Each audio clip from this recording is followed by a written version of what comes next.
সাহায্য করেন, আমার ওয়াইফের কোনো দোষ নাই। শুধু দোষ আপনার? আমারও দোষ আছে, কিন্তু ডলারেরও দোষ আছে।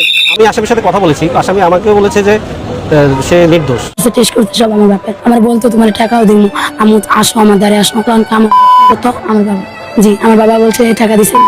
বাবা 10টা টাকা দাও, মানে কি করবা? বলে চিজ খাবো। আমি দুষ্টামি করে বলে 20 টাকা দেবো, আমাকে দুধ। যখন পেটে একটা বাচ্চা পড়লো, রক্ত মুক্ত সব পরীক্ষা করছে, টেস্ট করতে সব আমার বাপের। আমার বলতো তোমার টাকাও দিন, আমি আসো আমার দ্বারে আসো, কারণ আমার কত আমার বাবা।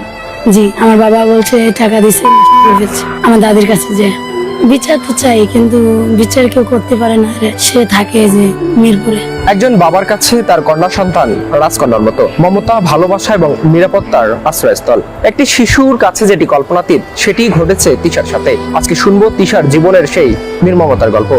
এই যে কারণে এই জ্বালা যন্ত্রণা করতো, অনেক মারধর করতো, না দিলে অনেক কিছু করতো, বুঝছেন। আমার বলতো তোমার টাকাও দিব, আম্মু আসো আমার দ্বারে আসো, এগুলো বলতো, বুঝছেন।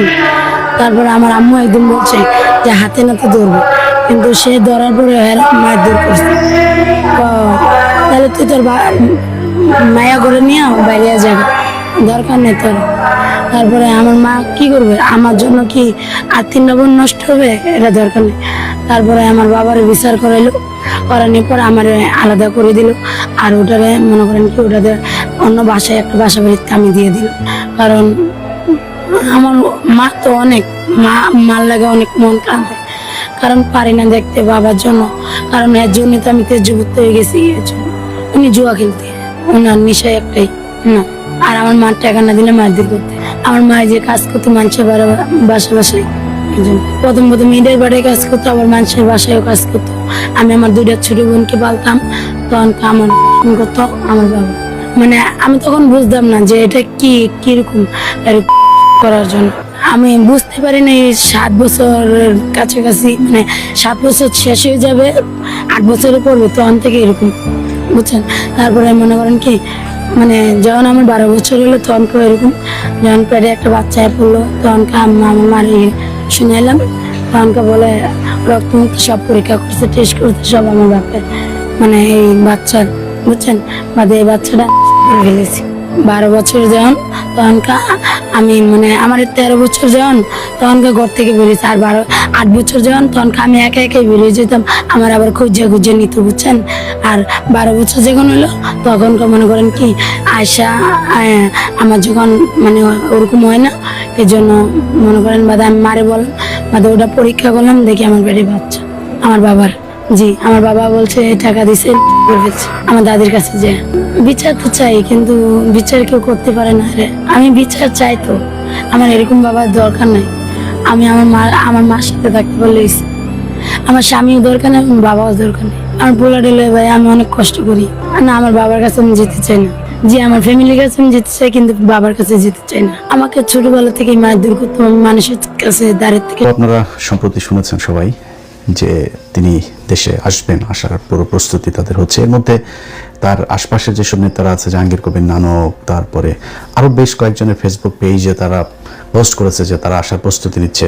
গাজীপুরের সাবেক মেয়র জাহাঙ্গীর, সেও পোস্ট করেছে যে তারা পূর্ণ প্রস্তুতি নিচ্ছে। নেতাদেরকে ঘোষণা দিয়ে তাদেরকে প্রস্তুত থাকার জন্য আহ্বান জানানো হচ্ছে।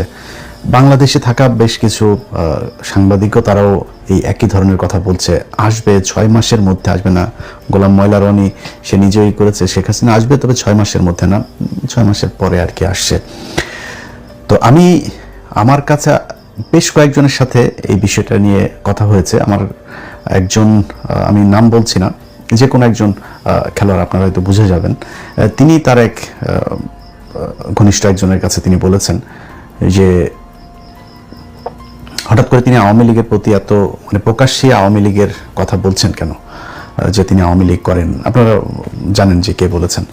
তো তিনি তখন, যেহেতু ধরেন বাহ্যিকভাবে আমরা এখন যা দেখছি আওয়ামী লীগের, মানে আওয়ামী লীগের তো ব্যাক করার কোনো সুযোগ, মনে করেন দেশে এখন বিএনপি কথার কথা থাকলো না, 6 মাস, 1 বছর, 1.5 বছর পরে মনে করেন বিএনপি থাকলো না, যদিও সেটার কোনো সুযোগ নাই। কারণ হয়েছে যে প্রধান বিরোধী দল যারা এখন আছে, আমি যতটুকু জানি প্রধান বিরোধী দলের সাথে সরকারি দলের টাই খুবই চমৎকার, এবং তারা মিলেমিশেই তারপরে দেশ চালাচ্ছে। অনেক ক্ষেত্রে অনেক বিরোধিতা আপনারা যেগুলো দেখছেন সেটা আসলে বিরোধিতা না, কিছু কিছু ক্ষেত্রে তো হচ্ছেই, কথার এদিক ওদিক তো মতের অমিল থাকবে, সেটা খুবই স্বাভাবিক। কিন্তু আপনার মোটা দাগে যদি বলা হয়, দুই দলের ভেতরেই একটা সুনির্দিষ্ট আপনার পলিসি আছে, যে পলিসির বাইরে তারা যাবে না।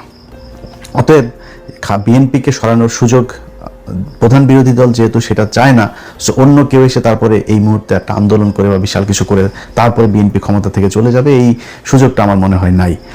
তো সেক্ষেত্রে মনে করেন কথার কথা, বিএনপি থাকবে না 6 মাস, 1 বছর, 1.5 বছর পরে, তাহলে হোয়াট ইজ নেক্সট?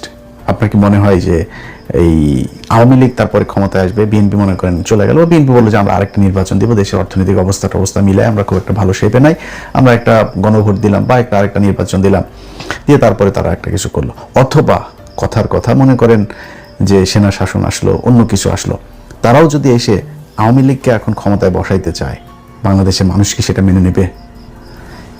অনেক বিরোধিতা আছে। মনে করেন আমি ডক্টর ইউনূসের অনেক কিছুতে আমি খুবই কষ্ট পেয়েছি, খুবই তাকে আমরা সবাই চেয়েছি 5 বছর, 10 বছর, 20 বছর সে থাক। আমি নিজে বলেছি, কয়েকবার বলেছি, সেই ব্যক্তি শেষ সময় পর্যন্ত এসে যত দিন যাচ্ছিল তত মনে হচ্ছিল যে এই কাজগুলো হচ্ছে না।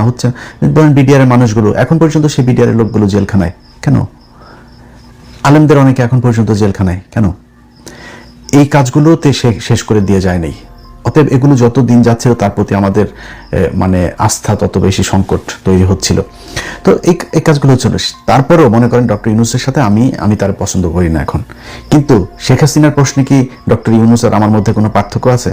আমি একই জিনিস চাই। আমি বিএনপির এখন অনেক কিছু দেখতে পারি না, বাট বিএনপি জামাতের মনে করেন অনেক কিছু দেখতে পারে না, কিন্তু শেখ হাসিনার প্রশ্নে বাংলাদেশের মানুষ এক, এটা কিন্তু আপনাকে আবার বুঝতে হবে। এনসিপি যত কিছু, যত ধান্দাবাজি চান্দাবাজি যত কিছুই করুক, পাশার চামড়া যে লাল হয়ে যাবে যদি আসে আপনার এই আওয়ামী লীগ ব্যাক করে, সেটা কিন্তু তারা ঠিকই বোঝে। অতএব এরকম কোনো কিছু হলে সবাই এক হয়ে যাবে। সো সেই সুযোগটা নাই। তারপরেও কিছু একটা হচ্ছে, যে কারণে সব দিক থেকে আওয়াজটা একই রকম হচ্ছে। আপনারা শেখ হাসিনার যে বক্তব্য শুনেছেন, তার নেতাদের ফেসবুকে যে পোস্ট, তারপরে বাংলাদেশের কিছু সাংবাদিক যে যারা কথিত নিরপেক্ষ সাংবাদিক হয়েছে এখন, অনেক নীতির কথা, জেলখানা থেকে যেই সাংবাদিকরা এই দেশের অনেক আকাম কুকামের সাথে এই হাসিনার 3 তারিখ 4 তারিখেও যারা কিনা ছাত্রদেরকে নিধন করার জন্য যারা শেখ হাসিনাকে কুপরামর্শ দিয়েছে, তাদেরকে বাঁচানোর জন্য এখন এই সাংবাদিক প্রতিনিধি যাচ্ছে তারেক রহমানের সাথে দেখা করতে, এবং হয়তো তাদের ব্যাপারে মনে হয় তারেক রহমান নমনীয় হয়ে কিছু একটা করেও দিতে পারেন, এটা অবিশ্বাস করার কোনো কিছু নেই। অন্যদিকে যারা বিচারক আছেন বা অ্যাটর্নি জেনারেল সহ আরও এই সরকারের যত চেয়ারগুলো আছে এই আইন মন্ত্রণালয়টা দেখার বা জামিনগুলো দেখার, এরা তো এদের মতো মানে এরা নিজের মারেও বেচা দিতে পারবে। বাংলাদেশের যে বিচারক এরকম